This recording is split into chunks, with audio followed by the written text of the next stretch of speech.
Hello guys, இன்னைக்கு நம்ம பார்க்க போகிறது வெல்கம் டு அவுட்காஸ்ட் ரெஸ்டாரண்ட் அனிமேவோட எபிசோட் 10 தான். ஸோ வீடியோக்குள்ளே போகிறதுக்கு முன்னாடி மறக்காமல் எல்லாருமே ஒரே ஒரு லைக்கை போட்டுருங்க. அதே மாதிரி இது வரைக்கும் நீங்கள் நம்ம சேனலுக்கு சப்ஸ்கிரைப் பண்ணலையா, சப்ஸ்கிரைப் பண்ணி பெல் ஐக்கன் அழுத்தி வச்சுக்கோங்க. சரி வாங்க நம்ம டைம் மிஸ் பண்ணாம எப்பிக்குள்ள போகலாம். எப்பிக்கோட ஸ்டார்டிங்லயே நம்ம ஹீரோ கிட்ட அவங்க கேக்குறாங்க, ரொம்ப நாள் கழிச்சு வர வந்திருக்கான், முக்கியமா இந்த விஷயத்த அவன் கேக்குறான். நானும் சுத்தமா எதிர்பார்க்கல இந்த விஷயம் கடைசியில இப்படிதான் அமையணும்னு. என்னை பத்தி எனக்கு நல்லாவே தெரியும் டெனிஸ், மத்தவங்கன்னு வந்துட்டா அவங்களுக்கு இறங்கி செய்வேன். உனக்கு ஏதாச்சும் பிரச்சனை வந்தா கண்டிப்பா நீ அதை விட்டு தள்ளி தான் போவ. ஆனா இப்போ உனக்கே பிரச்சனை வந்திருக்கு, ஆனா எனக்கு இன்னமும் புரியல, நீ போகாம அந்த பிரச்சனைய நீ டீல் பண்ணும் அப்படின்னு வந்திருக்க. இதுக்கு பின்னாடி ஏதோ ஒரு விஷயம் இருக்கு. என்ன விஷயம், என்ன ஆச்சு? இந்த இடத்துல அவன் யோசிக்கிறான். எல்லாருமே அங்க சொன்னாங்க மாதிரி நாங்க இருக்கோம், நாங்க வந்து உங்க கூட இருக்கோம், நீங்க வந்து நிக்கணும், நீங்க ஷாப்பை ஓபன் பண்ணும் அப்படின்னு. இதெல்லாம் யோசிச்சுட்டு அவன் சொல்றான். காரணம் என்னோட ஷாப்போ என்னோட கஸ்டமர் தான், அவங்களுக்காக தான் நான் வந்து இதை இறங்கி பண்ணணும் அப்படின்னு முடிவெடுத்துட்டேன். பரவாயில்ல, உனக்கு வந்து இப்பயாச்சு சில பல விஷயம் புரிய வந்தது. உண்மையை சொன்னா அவளுக்கும் எனக்கு புரிய வரல, இருந்தாலும் இந்த மாதிரி விஷயத்த நான் பண்ணணும். டென்னிஸ், நீ கேட்டபடியே நான் உனக்கு அந்த விஷயத்த சொல்றேன். நான் சொல்ற விஷயத்தையும் நீ கேட்கணும். ஒரு லெவல்ல உன்னால ரீச் பண்ண முடியல, அதுக்கு கடைசியா ஒரு விஷயத்த நீ பண்ணணும். அது என்னன்னா அப்படின்னு ஒரு ஹிண்ட் அவங்க சொல்றாங்க. அதை நம்மளுக்கு சொல்லல, அது என்னதுன்னு யோசிக்கல. இந்த மாதிரி ஒரு ஹிண்டா இருக்கும்னு அப்படி ஒண்ணு எனக்கு தெரிஞ்சிருந்தா இந்த மாதிரி நான் அவளுக்கும் கஷ்டப்பட்டிருக்க மாட்டேன். இதையும் மேல இருந்து அவங்க பாக்குறாங்க. இதுக்கப்புறம் மத்தவங்களுக்கும் இந்த பிளான பத்தி அவன் சொல்றான். எல்லாருமே ரொம்ப சந்தோஷமா வராங்க. சீன்ல விகோவை காட்டுறாங்க. விகோவும் ஏதோ ஒரு மீட்டிங்கு போறான். பின்னாடியே கேட்டு வந்து கேக்குறான், ஆமா என்னாச்சு விகோ, ரொம்ப அவசரமா இங்க போறமா தெரியுது. ஒரு வேலை விஷயமா நான் போறேன். எனக்கு புரியுது விகோ, வந்து கேப்டனா இருக்க, அப்படி இருக்கும் போது நிறையவே உங்களுக்கு வேலை இருக்கும். உண்மையா சொன்னா இது வந்து வேஸ்ட் ஆஃப் டைம் தான், இருந்தாலும் நான் போய் தான் ஆகணும் இப்படின்னு அவன் போறான். ஆனா நம்ம கேட்டுக்கு நல்லாவே தெரியும் அது என்ன விஷயம்னு. போற வழியில விகோவும் சொல்றான், இது வந்து ஒரு வேஸ்ட் ஆஃப் டைமா இருக்கலாம், நான் இதுக்கு பின்னாடி ஏகப்பட்ட விஷயம் இருக்கு. ஒரு சைடு நம்ம டெனிஸுக்கும் அங்க லெட்டர் கச்சிருக்கோம், அது மூலமா இவங்களோட மீட்டிங் எங்க நடக்க போகுது அந்த விஷயம் நம்ம ஆளுங்களுக்கு தெரியும். இதுக்கப்புறம் அப்படியே சீன் விகோவோட பாஸ்டுக்கு போகுது. ஒரு 2 பசங்க இருக்காங்க. ஒரு பையனும் பயங்கரமா இரும்புறான், பக்கத்துல இன்னொருத்தனும் கடுமையா அங்க வேலை செய்யறான். இந்த பசங்க வந்து ரொம்ப பாவம்ப்பா. இந்த பசங்களோட அப்பா வந்து ஏதோ ஒரு நோயினால இறந்து போயிட்டாரு. அவங்க அம்மா அஃபேர்ல இருந்து அப்படியே ஓடி போயிட்டாங்க. இப்போ தனியா இருக்காங்க. பாவம் இவங்களை பார்க்கும் போது அவங்களுக்கு கஷ்டமா இருக்கும். ஃபுட்டு தந்துட்டு அவங்க போறாங்க. போகும்போதே அந்த பெரிய பையன் சொல்றான், இவங்களை ஏமாத்துறது ரொம்ப ஈஸியா இருக்கு, இல்ல வேலை நீ இந்த பெரிய பையன் இருக்கால இவன் தான் விகோவே உண்மையை சொன்னான். ஒரு சைடு விகோ இப்படி பண்றது அவனோட தம்பிக்கு அங்க பிடிக்கல. சீன்ல அந்த வரும்போதும் அந்த பணக்காரங்களோட நாய் பயங்கரமா கத்திக்கினே இருக்கும். என்னன்னு தெரியல, விகோக்கும் அதை பார்க்கும் போது கடுப்பா இருக்கும். அத்த சீன்லயே அதை யாரோ ஒருத்தங்க கொண்டுட்டாங்க. அங்க ஓன் அழுவுறான் பையனும். இதை பண்ணதும் விகோ தான். அவனோட தம்பி எவ்வளவோ தடுக்க ட்ரை பண்ணான், இருந்தாலும் விகோ அங்க கேட்காம கொடூரமா அங்க கொன்னான். எனக்கு ஒரு விஷயம் தெரியுமா, இந்த நாய் இருக்குல்ல நம்மளை விடவும் நல்ல நல்ல டிஷ் எல்லாம் இது சாப்பிடுது, நம்மளுக்கு அந்த அளவுக்கு கூட தகுதி இல்ல. ஒரு சைடு பட்லரும் அங்க வந்து வெப்பனை கொண்டு வந்து காட்டுறாரு. இந்த வெப்பனை வச்சுதான் அவங்க கொண்டு இருக்காங்க. இதுவும் விகோ வச்சு நின்ற வெப்பன் தான். விகோ கிட்ட கேட்டா விகோ நடிக்கிறான், இந்த வெப்பனை நான் அப்படியே அங்கேயே விட்டு வந்துட்டேன், இந்த மாதிரி வெப்பனை வச்சு இப்படி எல்லாம் அவங்க கொலை பண்ணுவாங்களா என்ன. ஆனா சைட்ல அவன் விகோவோட தம்பியை பார்க்கும் போது அவனோட ட்ரெஸ்ல அங்க ரத்த கரியா இருக்கும். நல்லா பட்லரு நம்ம விகோவோட தம்பியை பிடிக்கிறான். அப்பனா கொன்னது நீதானா? என்ன ஆச்சுன்னா விகோ அந்த நாயை கொன்னக்கு அப்புறம் விகோவோட தம்பிக்கு மனசே கேட்கல, அதை புடிச்சு ரொம்ப கஷ்டப்பட்டிருப்பான். அதனால்தான் அந்த ரத்த கரை இருந்திருக்கும். அங்க அடிக்கலான்னு போகும்போது இருங்க அது கொன்னது நாதான். அங்க விகோ இப்படி பண்ணனால விகோக்கு அங்க பனிஷ்மெண்ட்டும் கிடைக்குது. அடுத்த சீன்ல விகோவோட உடம்பு முழுக்க ஒரே காயமா இருக்கு, பயங்கரமா எடுத்திருக்காங்க போல.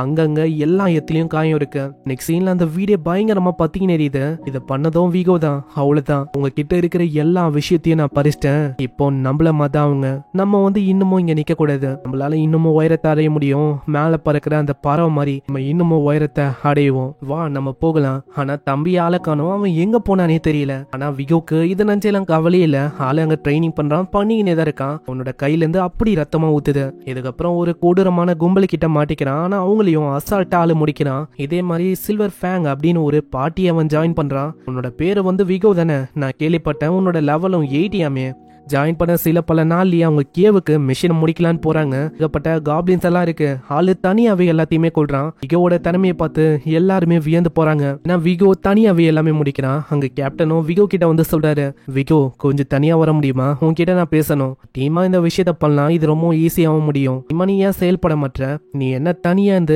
லெவலப் பண்ணலாம் அப்படின்னு யோசிக்கிறியோ, உண்மையை சொன்னா பார்ட்டி ஒன்னும் அதுக்காக எக்ஸிஸ்ட் ஆகல, அதனால நீ டீமா சேர்ந்து ஈஸியா அந்த வேலையை முடிக்கலாம். உண்மையை சொன்னா எனக்கு டீமா வேலை செய்யுது பண்றது முடிக்கிறது இந்த மாதிரி விஷயம் வந்து பிடிக்காது. அந்த இடத்துல அவங்க பின்னாடி ஒரு கேவ் டிராகன் ஓது. ஓ இது வந்து கேவ் டிராகனோட டெரிட்டரின்னு நினைக்கிறேன். ஆனா நம்மளுக்கு பிரச்சனை இல்ல, ஏன்னா நம்ம அட்டாக் பண்ணாத வரைக்கும் அது அட்டாக் பண்ணது. ஆனா விகோ வேணும்ட்டுனே ஒரு அட்டாக் பண்ண அந்த டிராகன் கொடூரமா லீடரையே மூச்சு விட்டது. அதனால எல்லாருக்கும் ரொம்ப கஷ்டமா இருக்கு, ஏன்னா லீடருக்கு இப்படி ஆயிடுச்சுல.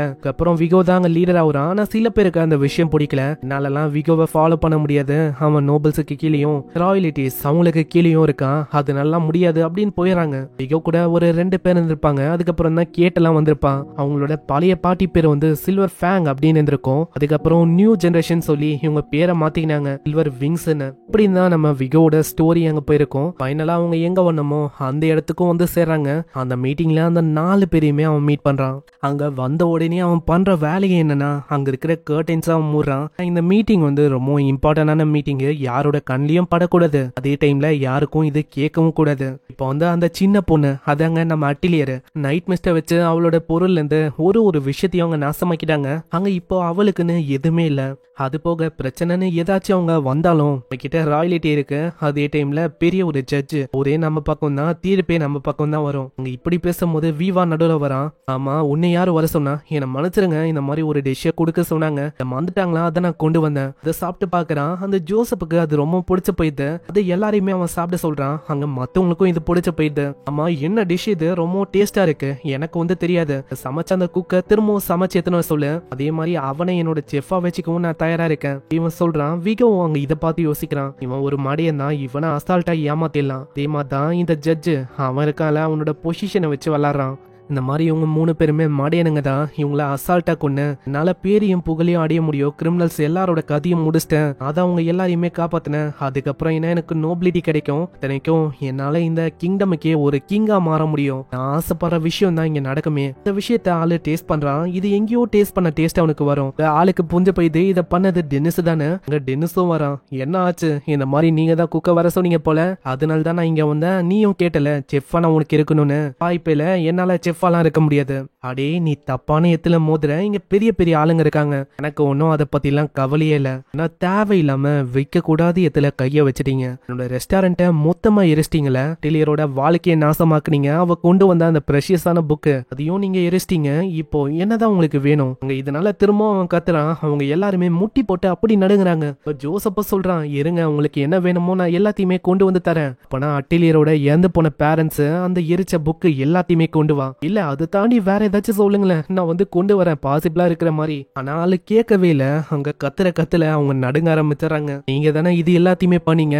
ஆமா இந்த மாதிரி நாங்க தான் பண்ணோம். கத்தி அவன் சொல்றான், இந்த மாதிரி நீங்க தானே இது எல்லாத்துக்கும் காரணம். அந்த விஷயத்த மறைக்கிறதுக்கு ஜட்ஜும் உங்க பக்கம் தான், அவன் வந்து தீர்ப்ப சொல்லி மாத்தி விட்டுருவான். கேட்டா நீங்க தப்பிச்சிடலாம் அதானே. இந்த இடத்துல நம்ம டெனிஸ் கிரேட் வாய்ஸ்னு ஒரு ஸ்கில்ல பயன்படுத்துறான். இதனாலயே அவன் பயந்து போய் சொல்லிடுறான், இதை வந்து நான் ஒண்டி பண்ணல, எல்லாருமே தான் பண்ணோம். திவ்யா இந்த மாதிரி கேட்டல எல்லாருமே தான் பண்ணாங்களாம். எல்லா விஷயமும் மிஷின் மூலமா எல்லாருக்குமே தெரிய வந்திருக்கும். அங்க இதை பாக்குறவன் ரொம்ப ஷாக் ஆகுறான். நம்ம ஹீரோவோட பிளானும் இதுதான். எங்கே இந்த எபிசோட முடியுது, அவ்வளவுதான். இந்த உண்மையை வெளியில வந்துச்சு. அங்க இருக்கிற ஒருத்தங்களுக்கும் தெரிஞ்சு போயிடுச்சு இந்த 4 பேருமே மோசமானவங்கன்னு. இதுக்கப்புறம் அந்த விகோக்கும் நம்ம ஹீரோக்கும் ஒரு பயங்கரமான சண்டை இருக்கும். அது எண்டிங் சீன்ல சும்மா போட்டு காட்டினாங்க. இப்போ கண்டிப்பா அடுத்த எபிசோட்ல அந்த சண்டை நடக்கும்னு நினைக்கிறேன். சோ பார்க்கலாம் என்ன ஆகுதுன்னு. வீடியோ உங்களுக்கு பிடிச்சிருக்கும்னு நினைக்கிறேன். பிடிச்சிருந்தா ஒரு லைக்கை போட்டுருங்க. இந்த வீடியோ எப்படி இருந்துச்சுன்னு கீழே கமெண்ட் பண்ணி சொல்லுங்க. நான் உங்களை நெக்ஸ்ட் எபிசோட்ல சந்திக்கிறேன். தேங்க்யூ ஃபார் வாட்சிங். சைனரா.